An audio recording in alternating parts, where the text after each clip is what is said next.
Sahabat DKB, senang dapat kembali menjumpai setelah acara wasiat kekal berupa renungan firman Tuhan yang memandu kehidupan kita. Saya Pendeta Arlianus Larosa. Renungan kita pada hari ini Rabu 22 Februari 2023 berjudul Diam-diam tapi berhikmah. Ditulis oleh rekan saya Pendeta Rashid Rahman dan didasarkan pada Injil Matius pasal 6 ayat pertama sampai 6 dan ayat 16 sampai ayat 21. Dan yang jadi pusat permenungan kita adalah Matius 6 ayat 4. Mari berdoa sebelum membaca Alkitab. Bapa di sorga, mohon Engkau menolong kami supaya kami dapat membaca Alkitab dengan baik, boleh mengerti dengan baik, supaya jiwa kami dipenuhi oleh firman Allah, dan oleh itu firman Allah itu mengendalikan semua yang kami pikirkan, yang kami putuskan dan lakukan. Demi Yesus Tuhan kami memohon. Amin. Matius 6 ayat 4, sahabat, saya bacakan untuk kita bersama. Hendaklah sedekahmu itu diberikan dengan tersembunyi, maka Bapamu yang melihat yang tersembunyi akan membalasnya kepadamu. Sahabat, ada 3 perbuatan yang dilakukan secara sembunyi-sembunyi atau diam-diam menurut teks Alkitab kita pada hari ini, yaitu bersedekah, berdoa, dan berpuasa. Jika bersedekah oleh tangan kanan kita, tak perlu diketahui oleh orang lain, termasuk oleh orang terdekat kita, tangan kiri. Jika berdoa, berdoalah di tempat tersembunyi dengan pintu yang tertutup. Jika berpuasa, tidak perlu bermuka muram. Berdoa, berpuasa, dan bersedekah adalah 3 aksi kesalehan bagi pengikut Kristus.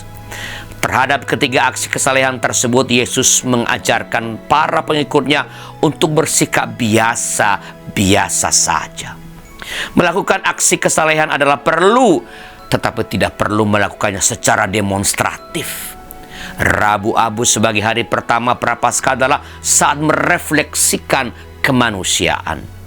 Tantangan kemanusiaan adalah tergoda untuk mendemonstrasikan ketiga aksi kesalehan itu: berdoa, berpuasa, dan bersedekah. Semua orang Kristen mampu berdoa, tetapi tidak semua orang Kristen mampu berpuasa. Seorang Kristen mampu berdoa dan berpuasa, tetapi belum tentu melakukan sedekah. Seseorang akan sulit mengendalikan diri apabila ia telah mencapai kemampuan melakukan doa, puasa, dan sedekah. Jadi, tidak mendemonstrasikan ketiga aksi kesalehan tersebut adalah latihan spiritualitas utama untuk mengendalikan diri. Tuhan mengajarkan agar kita, pengikutnya, melakukan ketiga aksi tersebut secara tersembunyi. Sebab bagi Yesus yang penting adalah Allah melihat aksi kesalehan kita dan akan membalasnya. Mari kita berdoa. Bapa di surga, terima kasih firman yang Kau berikan kepada kami pada hari ini. Biarlah kami boleh melakukan hal-hal yang perlu kami kerjakan dari kehendak Tuhan. Kesalehan-kesalehan, berpuasa, bersedekah, berdoa, kami lakukan dengan tak perlu menggembar-gemborkannya kepada sesama kami. Biarlah kami boleh menarik diri untuk boleh mengerjakan hal-hal ini secara tersembunyi. Berkati ya Tuhan para dermawan-dermawan yang memanfaatkan harta milik yang telah Engkau berikan kepada mereka sebagai alat untuk membantu orang-orang yang berkekurangan, orang-orang yang miskin, orang-orang yang membutuhkan pertolongan-pertolongan. Biarlah para dermawan-dermawan ini terus diberi kesehatan oleh Tuhan, dan terus Tuhan berlimpahkan rahmat atas mereka, berkat atas mereka, supaya mereka semakin leluasa untuk berbagi dengan sesama. Dalam nama Tuhan Yesus. Amin. Sahabat, itulah renungan kita pada hari ini, dan jangan lupa subscribe, like, dan bagikan kepada sebanyak mungkin orang. Tuhan memberkati saudara.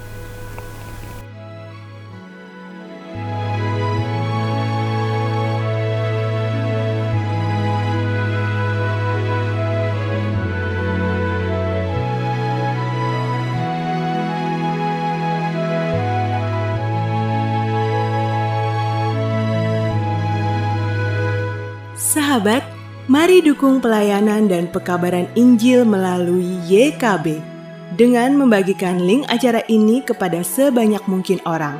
Dukungan juga dapat saudara lakukan dengan mentransfer dukungan finansial ke rekening BCA ke nomor 450 305 2990 450 305 2990 atas nama Yayasan Komunikasi Bersama.